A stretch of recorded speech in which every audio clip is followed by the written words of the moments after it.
The Council of Nicaea. Before this occurred, there were several different competing views of Christ. Then the Emperor Constantine assembled them all together to decide on one view of Christ. They met for days, fighting and bickering, until finally the current view of Christianity won, and the divinity of Christ was declared. Then the new Orthodox view used its power to stomp out and erase all other competing views of Christianity. Or so we're told. You know, I hear this story a lot from atheists, cults, Muslims, and several other non-Christian groups. They always give me this generic story to try to show me that the Council of Nicaea made up the divinity of Jesus and created a new version of Christianity. However, this is all I ever hear, this generic story. I never get any more details from skeptics, and there's a good reason why. Because when we study the details of what happened before, during, and after the council met, this fable is easily debunked, and we see that Christ's divinity was not made up at the council. So let's start with events that led up to the council.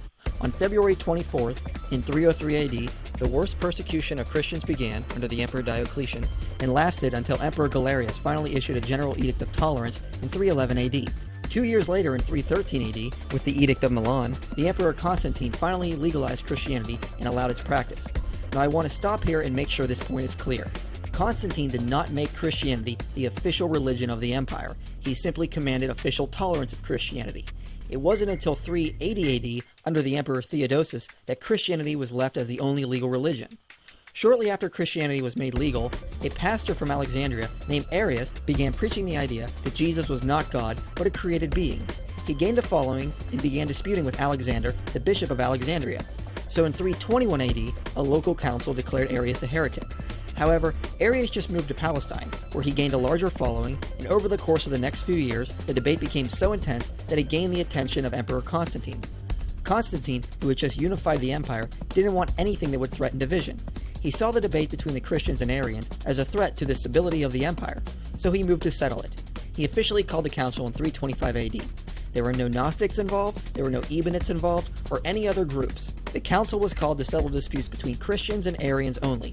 Most other heretical views of Christianity, like Gnosticism, had mostly died out by this point, and the majority of those professing to be Christians were Orthodox Christians, so there was not a wide variety of different views at the council. Although Constantine originally invited over 1,800 bishops from across the empire, only around 300 were able to attend. Most of them were from the east, with only about a dozen representing the west. Now it should be remembered what happened to these men less than 2 decades ago. Most of them suffered through one of the greatest Christian persecutions of all time. Many of them faced brutal torture and imprisonment for their faith. So despite the modern view about the participants at the council, they were not the type of men who were fine with compromising their beliefs, especially if a few years earlier they were willing to die for them. These bishops actually assembled in Nicaea to confirm what they had already believed and deal with Arius' teachings. Now there were 3 parties at the council. The smallest was Arius and a handful of bishops that agreed with him, that the Father and Jesus were of different substance, or heterousios. The second and much larger group was the Orthodox group, led by Hoseas of Cordova and Alexander of Alexandria. Also in this group was the young deacon Athanasius.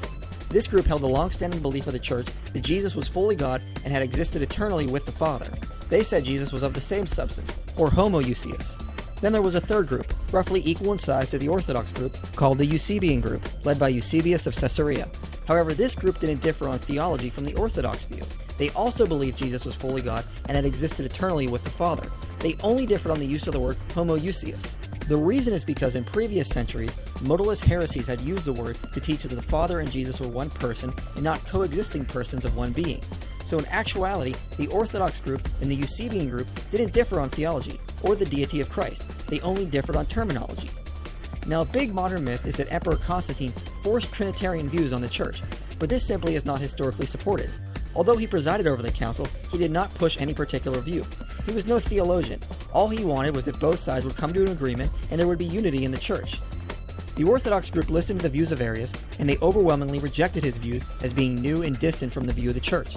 Eusebius writes that some of the bishops tore up letters containing Arius' teachings. He then writes that church leaders interrogated Arius using scripture, but found he had a new way of interpreting every piece of scripture. They then pointed out that his views had to be wrong because it was new and it wasn't taught in any early church history. Athanasius rhetorically asked, "How many fathers can you cite for your phrases?" They then formed the Nicene Creed, which is a clear condemnation of Arius' teachings and a confirmation of the Orthodox view.